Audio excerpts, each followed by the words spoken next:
এটা হচ্ছে Oppo Find X9 Pro। এর আগে আমরা Oppo Find X9 নিয়ে একটি ভিডিও করেছিলাম, আপনারা চাইলে সেটি দেখে আসতে পারেন। Oppoর এই ফোনটিতে 120Hz LTPO AMOLED ডিসপ্লে থাকছে, যেখানে 1 বিলিয়ন কালার সাপোর্ট করছে, ডলবি ভিশন HDR10+ এর মতো সাপোর্ট থাকছে। এছাড়াও এই ফোনটি out of the box Android 16 এ পাওয়া যাবে, আর চিপসেট হিসেবে থাকছে এই ফোনটিতে MediaTek Dimensity 9500। ফোনটি আপনারা বেশ কয়েকটি RAM-ROM ভেরিয়েন্টে পেয়ে যাবেন। আর এই ফোনটি যেহেতু ক্যামেরা সেন্ট্রিক একটি ফোন, এই ফোনটিতে থাকছে ট্রিপল ক্যামেরা সেটআপ, যার পেরিস্কোপিক টেলিফোটোতে থাকছে 200 মেগাপিক্সেলের একটি ক্যামেরা। আর এই ফোনটি লং টাইম ইউজ করার জন্য 7500 mAh একটি লং ব্যাটারি থাকছে। এছাড়াও এই ফোনটিতে আরও কি স্পিড থাকছে সেটি আজকে এই ভিডিওতে জানার চেষ্টা করব। সো চলুন তাহলে আমরা মূল ভিডিওটি শুরু করি। ফার্স্টে এই ফোনটির লুকস এন্ড ডিজাইন বা বিল্ড কোয়ালিটি নিয়ে কথা বলি। ফোনটির ব্যাক সাইডে গ্লাস ব্যবহার করা হয়েছে এবং ফ্রেমে অ্যালুমিনিয়াম অ্যালয় থাকছে। ব্যাক সাইডের গ্লাসকে প্রোটেকশন করছে গরিলা গ্লাস। ফোনটির ওয়েট হচ্ছে 224 গ্রাম এবং থিকনেস হচ্ছে 8.3 মিলিমিটার। ফোনটি মোটামুটি বেশ ভারী এবং মোটাসোটা একটি ফোন। আর এই ফোনটি ধুলোবালি এবং পানি থেকে রক্ষা করার জন্য IP68 এবং IP69 এর মতো দুর্দান্ত দুইটি রেটিং থাকছে। ফোনটির ডিসপ্লের দিকে তাকালে আপনারা 6.78 ইঞ্চির LTPO AMOLED ডিসপ্লে দেখতে পাবেন, যেখানে 1 বিলিয়ন কালার সাপোর্ট করছে, 120Hz হাই রিফ্রেশ রেট থাকছে, 2160Hz PWM থাকছে, Dolby vision HDR10+, HDR Vivid এবং 3600 নিটসের পিক ব্রাইটনেস থাকছে।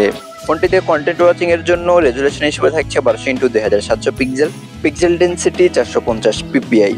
আর এই ডিসপ্লেকে প্রোটেকশন করছে কর্নিং গরিলা গ্লাস। এই ফোনটি পারফরমেন্স সেকশনের দিকে তাকালে আপনারা এই ফোনটি out of the box Android 16 পেয়ে যাবেন, যার অপারেটিং সিস্টেম হিসেবে থাকবে ColorOS 16। ফোনটিতে চিপসেট হিসেবে থাকবে MediaTek Dimensity 9500 মতো পাওয়ারফুল একটি চিপসেট, যেটি 3 ন্যানোমিটার বেস অক্টা-কোর চিপসেট। এছাড়াও কিন্তু এই ফোনটিতে জিপিইউ হিসেবে থাকছে ARM G1 Ultra। 4টি RAM-ROM ভেরিয়েন্টে পাওয়া যাবে অপর এই ফোনটি। বেস ভেরিয়েন্ট শুরু হচ্ছে 12GB RAM 256GB ROM থেকে। এছাড়াও 12GB RAM 512GB ROM, 16GB RAM 512GB RAM এবং 16GB RAM 1TB ROM। এবারে এই ফোনটির ক্যামেরা নিয়ে কথা বলি।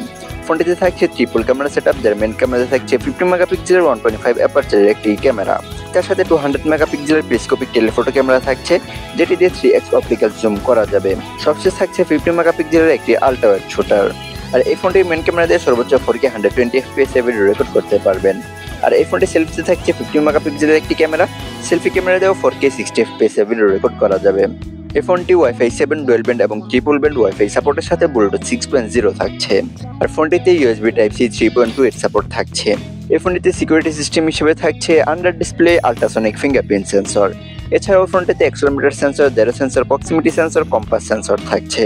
অপর এই ফোনটির যে 16GB RAM 1TB RAM-ROM এর যে ভেরিয়েন্টটি রয়েছে, সেই ফোনটিতে কিন্তু স্যাটেলাইট কানেক্টিভিটির সাপোর্ট থাকছে।